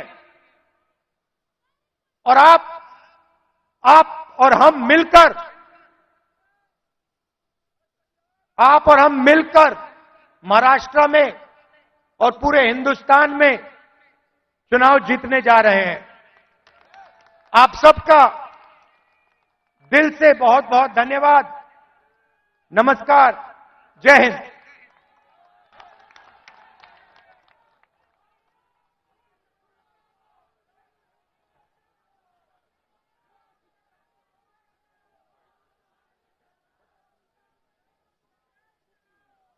अरे तिकडला माईक चालू करा. हॅलो, मी आता विनंती करतो काँग्रेस अध्यक्ष आदरणीय मल्लिकार्जुन खरगे साहेबांना की त्यांनी यावं आणि आपले विचार आपल्या समोर मांडावे. इस मंच पर बैठे हुए कांग्रेस के नेता, हमारे चाहते श्री राहुल गांधी जी, ट्रेजरर अजय माकन जी, केसी वेणुगोपाल जी, सुखविंदर सिंह जी सुक्कू, रेवंत रेड्डी जी, रमेश चेनिताला जी, नाना पटोले जी, बाला साहेब थोरात जी, विजय वड़वट्टीवार जी और बंटी पाटिल जी और सारे इस मंच पर बैठे हुए सभी हमारे वर्किंग कमेटी के मेंबर्स, कांग्रेस के नेता और यहां पधारे हुए मेरे भाई और बहन और मीडिया के मेरे दोस्तों, अब मैं ज्यादा बोलने नहीं जाता क्योंकि जो कहना था वो राहुल गांधी जी ने पूरी बात आपके सामने रखी और मैं यहां जो आया हूं कि 139वें स्थापना दिवस पर कांग्रेस के अध्यक्ष के नाते कांग्रेस का झंडा फहराने के लिए आया हूं। ये नागपुर इतना पवित्र स्थल है जहां गांधी जी, डॉक्टर बाबा साहेब अंबेडकर, ये सभी लोग यहां पर देश के लिए काम किए, समाज के लिए काम किए और सामाजिक न्याय के लिए वो लड़े हैं। ऐसे एक पवित्र स्थान पर हम आए हैं और हमको ये लगता है कि अगर कोई देश के लोग प्रेरणा ले सकते हैं वो सिर्फ नागपुर से ले सकते हैं। नागपुर एक क्रांतिकारों की भूमि है। इसी भूमि पर बाबा साहब अंबेडकर ने लाखों लोगों को अपने विचारधारा में लाया और उनको सभी को एक सामाजिक न्याय दिलाया। महात्मा गांधी जी भी वर्धा और यहां पर कम से कम 2600 दिन यहां पर उन्होंने गुजारा है। करीब साल उन्होंने मेहनत की, देश को आजादी दिलाने के लिए उनका काम यहां बहुत बड़ा है। देश के कोने कोने से लोग यहां आकर उनका सलाह लेते थे और देश को आजादी दिलाने के लिए क्या करना, इस विचारधारा का यहां पर बात होती थी। लेकिन भाइयों, यहां दो है, एक प्रोग्रेसिव यानी प्रगति पर विचारधारा डॉक्टर अंबेडकर की है और दूसरे तरफ हमारे पीछे आरएसएस का बंगला है, क्योंकि आरएसएस भी जो पैदा हुई यहीं से हुई और आज यही आरएसएस देश को बर्बाद कर रही है। मोदी आरएसएस का झंडा लेके आगे जा रहे हैं और उसके पीछे आरएसएस है। इसीलिए आप सोचना चाहिए, आपकी बड़ी जवाबदारी है। जब तक आप नहीं उठेंगे तब तक ये जो समानता का एक झंडा है ये आप नहीं फहरा सकते हैं। तो भाइयों, मैं यहां से इतना सबको विनंती करूंगा कि पिछले 10 साल में देश में भाजपा और राष्ट्रीय स्वयंसेवक ये देश को तंग कर रहे हैं और ये जो संघ की सरकार है, अगर इसको नहीं रोक सके तो देश बर्बादी की ओर जाएगा और लोकतंत्र खत्म हो जाएगी। देश का संविधान जो बाबा साहब अम्बेडकर और पंडित जवाहरलाल नेहरू जी ने मिलकर बनाया वो भी खत्म हो जाएगा। जिस देश में वोटिंग का अधिकार नहीं था, वो वोटिंग का अधिकार संविधान आने के बाद ही हुआ। महिलाओं को, पुरुषों को, युवाओं को और आज जो 18 साल के युवा भी जो वोटिंग कर रहे हैं वो राजीव गांधी की देन है। ऐसे चीजें कांग्रेस पार्टी ही कर सकती है, दूसरा कोई नहीं कर सकता। बाकी के लोग सिर्फ अपना संपत्ति कैसा बढ़ा लेना, संपत्ति को कैसा बचाना और संपत्ति को और 10 गुना करना, ये उनका काम है। लोग ये कहते हैं और बार बार मोदी जी और उनके लोग देश की प्रगति हो गई, हम आने के बाद देश आगे बढ़ रहा है। अरे भाई, क्या आजादी 2014 में ही मिली है? क्या मोदी आने के बाद आपको आजादी मिली है? मोदी आने के बाद ही आपके स्कूल खुल गए हैं। मोदी आने के बाद भी रेल चल रहा है। मोदी आने के बाद भी मेडिकल कॉलेज चल रहे हैं। अरे मोदी, ये तो सब मिलने के बाद वो आज उस गति पे बैठे हैं। मेरे को लिख के भेजे हैं, थोड़ा मैं मराठी में बोलूं। अरे भाई, मी मराठीत बोलतोय, नाही म्हणून नाही, पण माझी विचारधारा जे आहे ते जवाहरलाल नेहरूच्या विचारधारेवर आणि बाबासाहेब आंबेडकरच्या विचारधारेवर, महात्मा फुलेच्या विचारधारावर आम्ही चालतो। पण मोदीजी कुणाच्या विचारधारेवर चालतात? ते आरएसएसच्या विचारधारेवर, समानतेच्या विरुद्ध आहेत आणि ते आज ना उद्या पुन्हा दलितांना खाली दाबतील।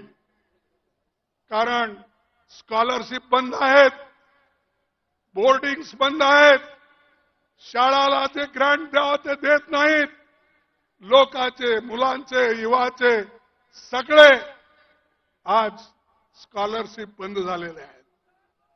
आणि आणखीन एक तुम्हाला सांगायचं आहे, शिक्षण हे महत्वाचं आहे। म्हणूनच बाबासाहेब आंबेडकरांनी सांगितले, एज्युकेट, ऑर्गनाइज अँड एज्युटेट।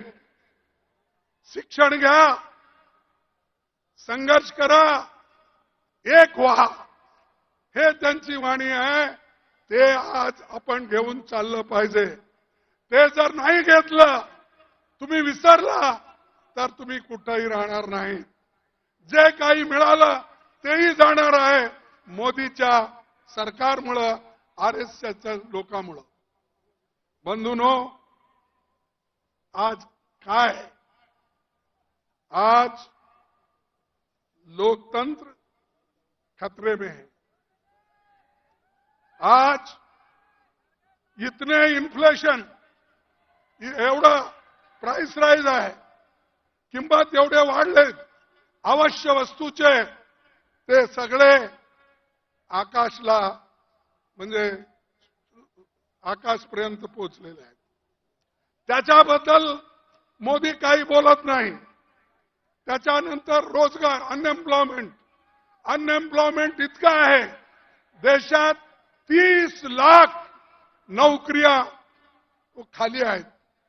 पण 30 लाख नोकऱ्या खाली असताना सुद्धा मोदी ते भरत नाही। कारण की जे नोकरी भरला तर ते रिझर्वेशन त्याच्यात होईल, बॅकवर्ड क्लासला मिळतील, शेड्यूल कास्ट लोकांना मिळतील आणि मागास वर्गाला मिळतील आणि हे जे एसटी लोकांना मिळेल. म्हणून ते 30 लाख वेकेन्सी जे सरकारमध्ये खाली आहेत ते भरत नाही. आणि 8-10 हजार कुठं रिक्रुटमेंट केलं तर त्याचे जे हे आहेत नोकरीचे पट्टे तेच वाढतात. अरे आमच्या काळात डेप्टी सेक्रेटरी, अंडर सेक्रेटरी, कोणीतरी सेक्शन ऑफिसर पोस्ट ऑफिसने पाठवत होता नोकरीचे हे पत्र. आता मोदी साहेब स्वतः स्टेजवर येऊन ते फर्स्ट डिव्हिजन, सेकंड डिव्हिजनचे डॉक्युमेंट ते देतात. तुम्ही विचार करा, एक मनुष्य इतका खाली जातोय म्हणजे ते देशाला फार वाईट आहे. ते मी आता म्हणणं योग्य नाही, कारण दुसरं काही शब्द बोललो की आमचं एवढं केलेलं सगळं मातीत जातंय. म्हणून मी त्याला आता छेडत नाही. दुसरं केव्हा तरी वेळ आली तर मी बोलतो. आज गरीब आणि श्रीमंतामध्ये फार आज हे झालेलं आहे. गरीब अतिगरीब होत आहे, श्रीमंत अतिश्रीमंत होत आहे. अरे या देशात आम्ही जेव्हा सरकार सोडली त्यावेळेला केवळ 5 लाख करोड रुपये आम्ही कर्ज सोडून गेलो होतो. पण आज मोदींनी देशावर 200 लाख कोटी रुपये कर्ज आज त्यांनी केलेलं आहे. 2 लाख करोड्स म्हणजे 200 लाख कोटी रुपये आमच्यावर कर्ज त्यांनी ठेवलंय आणि म्हणतोय सब ठीक है, सब खुशहाल है, हमने बहुत लोगों को आगे बढ़ाया. क्या आगे बढ़ाया? 200 लाख तो आपने कर्जा रखा और जो सहुलतें मिल रही थी वो सब एक एक होकर आप काट रहे हो, और जो इरिगेशन प्रोजेक्ट अपने थे वो भी काट रहे हो. म्हणजे प्रत्येक गोष्टीत ते लोक आज बजेट कमी करायचं आणि शेवटली सांगायचं की मी हे केलो ते केलो.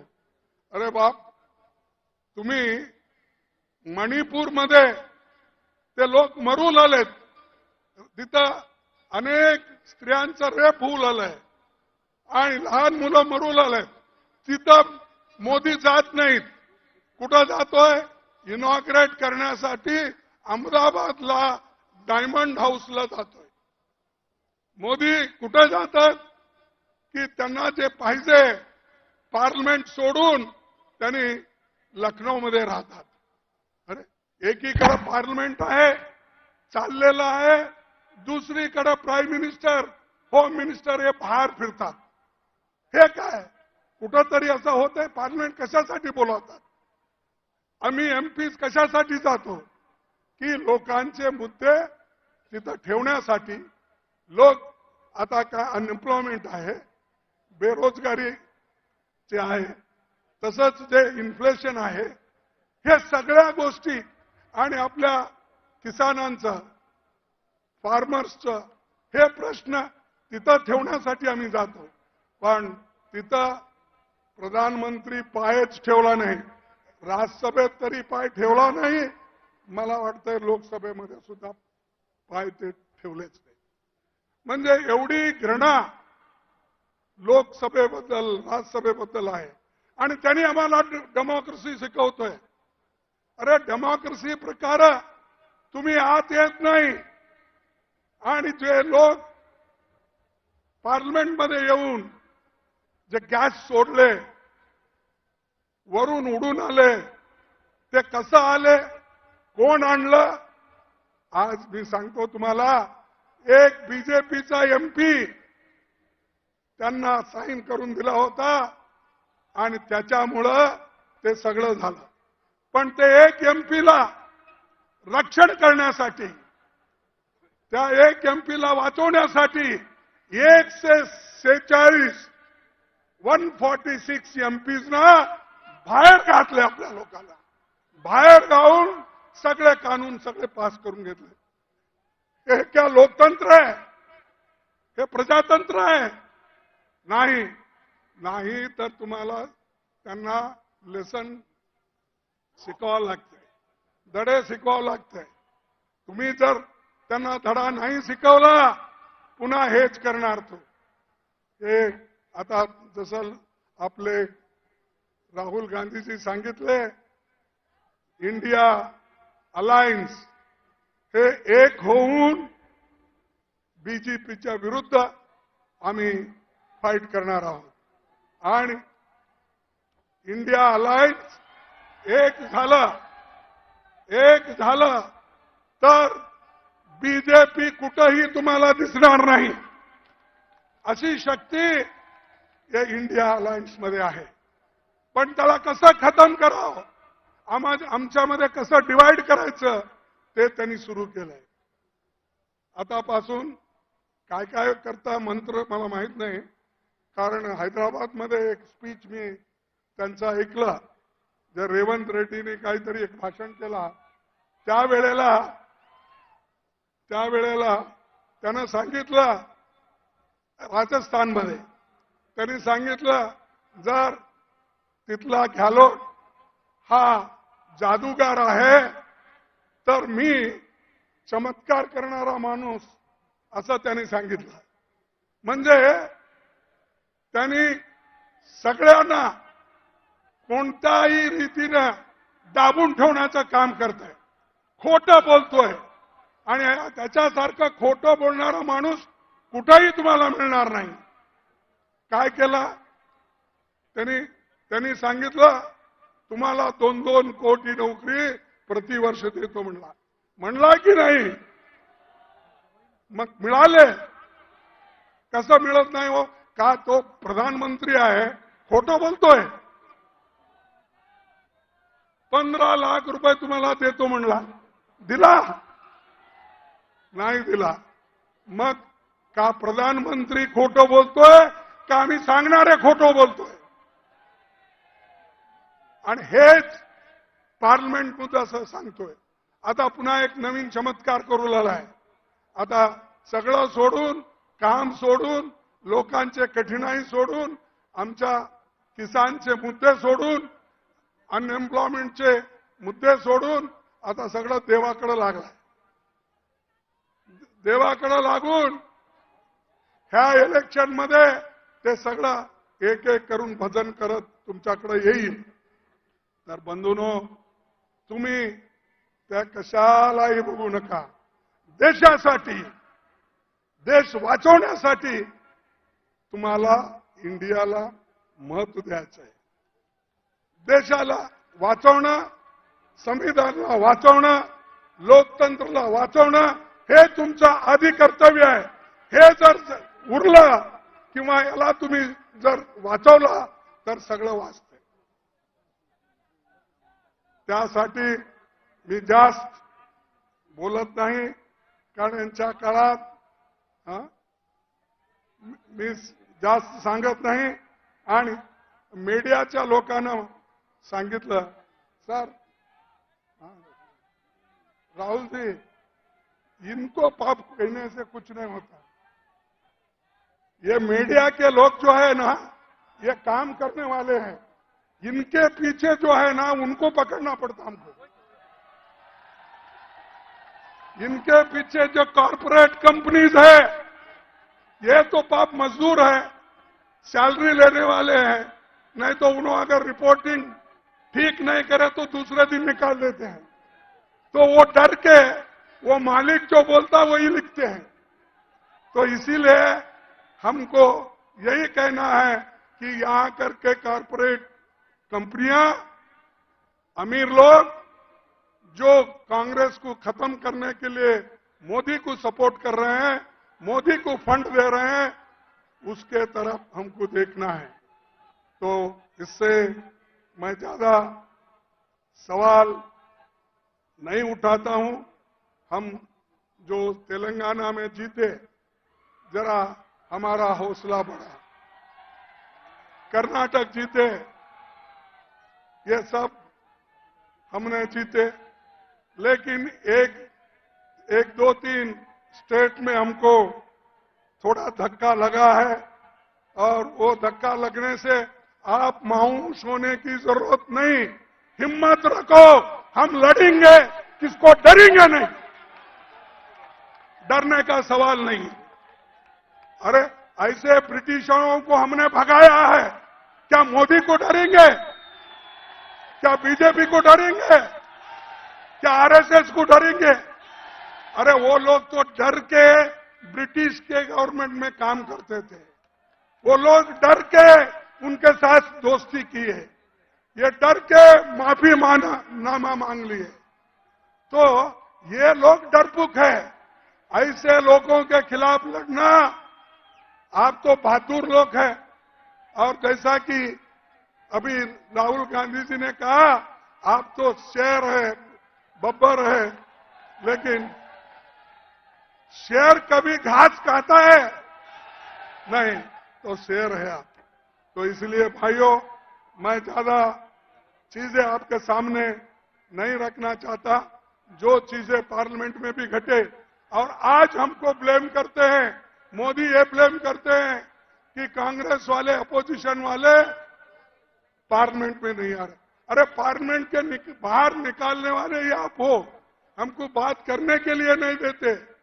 हमने सिर्फ इतना ही पूछा, जो दो चार लोग अंदर आ गए, वो कैसा आए, क्यों आए, उसके पीछे कौन है। अगर उसके जगह आज बीजेपी के एमपी के बजाय कांग्रेस का एमपी अगर कोई होता तो हमको कलंकित करते थे, बदनाम करते थे। लेकिन ये लोग एक एमपी को बचाने के लिए 140, 147 लोगों को इन्होंने बाहर डाला। ठीक है, हम लड़ेंगे और लड़ते रहेंगे। उसके बाद में जितने काले कानून जो हमारे लोगों के खिलाफ है, वो क्रिमिनल लॉ हो या दूसरा, वो ब्रिटिशर का नाम बोल के ये कर रहे हैं। भाई आपको सपना अभी गिरा क्या? जब वाजपेयी थे 6 साल आपने हुकूमत की, क्यों नहीं उस वक्त ये कहा आपने नहीं किया? और 9 साल आप हुकूमत में, उस वक्त आपको याद नहीं आया? अब इलेक्शन आ रहे, कुछ ना कुछ करना आप करते जा रहे हो, लेकिन लोग इसको स्वीकार नहीं करेंगे। लोग त्याला स्वीकार करणार नाही। हे नुसतं माणूस खोटं बोलणार आहे आणि किती दिवस असं खोटं बोलेल। आणि लोक, मी ते नांदेडमध्ये एकदा सांगितलं होतं, त्यांचं तत्व काय, खोटं बोला पण रेटून बोला। असं म्हणजे बोलो, झूठ बोलो, दबा के बोलो, ये मोदी का है। और हमेशा ये वो कहते हैं, अगर कोई भी वायदा करते हैं, वो वायदे का उन्होंने बार बार जिक्र करते थे। फिर थोड़े दिन के बाद वो कहते थे कि ये जो हमारी बात है वो चुनाव में बोले, ये कहते थे। इसीलिए मैं एक मुद्दा आपके सामने रख रहा हूं। आने वाले चुनाव में हमारे को इंडिया अलायंस को या कांग्रेस पार्टी को शक्ति मिला, आपने शक्ति दिया, तो हम न्याय स्कीम को इंप्लीमेंट करेंगे। हमको शक्ति मिलने के बाद गरीबों के लिए न्याय स्कीम दिलाएंगे और कम से कम 60-70 हजार रुपए हमारे महिलाओं को बराबर हम देने की व्यवस्था करेंगे और उसको आगे बढ़ाएंगे। मैं इसलिए बोल रहा हूं कि अगर हम महिलाओं को सशक्त नहीं करें और उनके हाथ में पैसे नहीं गए, तो अपने बच्चों को, बाल बच्चों को, बच्चों का फीस का, ये सब वो जो ठीक से महिला करती है, पुरुष भी करते हैं, जरा कम करते हैं। इसीलिए हम एक वायदा करते हैं, आने वाले चुनाव में हमारी शक्ति, आप शक्ति हमको दो, हम ये जो न्याय स्कीम है उसको हम लागू करेंगे। कौन सा स्कीम? अरे वो पैसे लेने को भी आपकी आवाज कम है। न्याय स्कीम हम जो कहे हैं वो करें, बोले तैसे चाले त्यासी बंधावे। हाँ, हम तो बोल के जो बोलना है वो बोलते हैं और करते भी है, तुम उनकी बात नहीं सुनते हो। इसीलिए मैं ज्यादा न बोलते हुए मैं इतना ही कह के मेरे बात को समाप्त करता हूं। और राहुल जी जो लंबी बात करे, हाँ, और उन्होंने जो हमको बताया उसको मैं उनको धन्यवाद देता हूं। और एक अपील करता हूं, साथियों, 139 साल पुरानी कांग्रेस पार्टी का बहुमत गौरवशाली इतिहास है। आप लोग और आपके पूर्वज तमाम ऐतिहासिक घटनाओं के साक्षी रहे हैं। इस मौके पर मैं देश भर के कांग्रेस जनों से अपील करता हूं कि वे पार्टी से जुड़े विभिन्न भाषाओं के पुराने साहित्य, फोटो, महत्वपूर्ण नेताओं के पत्र और ऐतिहासिक दस्तावेज को पार्टी के दिल्ली हेडक्वार्टर में स्कैन करके भेजें। उनको वेरीफाई करके चुनिंदा दस्तावेजों को हम कांग्रेस के आर्काइव में रखेंगे। जिनसे दस्तावेज मिलेंगे उनका नाम भी लिखेंगे, ये इतिहास के पन्नों में जाएगा। जो भी आपके पास कांग्रेस के बारे में लिखे हुए कागज है, जो महात्मा गांधी जी के हो, पंडित जवाहरलाल नेहरू जी के हो, वल्लभ भाई पटेल के हो, अब्दुल कलाम आजाद के हो, किसके भी हो, जैसा कि यहाँ पर 3 तो हमारे अधिवेशन हो गए और फैजपुर जो वहां पर भी एक नेहरू जी के नेतृत्व में फैजपुर में भी एक अधिवेशन हुआ। उस अधिवेशन में जो आंखों देखी हालात उस वक्त के जो लिखा पड़ी है, अगर किसी के पास भी है तो आप हमको भेज दीजिए, ताकि हम कांग्रेस ऑफिस में जो हमारा नया बिल्डिंग बन रहा है उसमें रखेंगे। आगे आने वाले बच्चों को एक मार्गदर्शन होगा। इतना कहते हुए मेरे बात को समाप्त करता हूं। जय हिंद। और नए साल का आप सबको मुबारक शुभकामनाएं हो। और आखिरी में यही कहूंगा कि आप एक होकर काम करेंगे और गरीबों को बचाएंगे।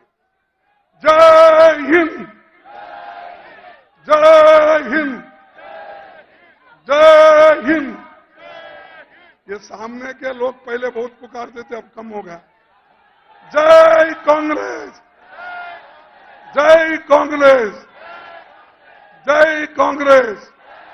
आप सभी को धन्यवाद और जय भीम।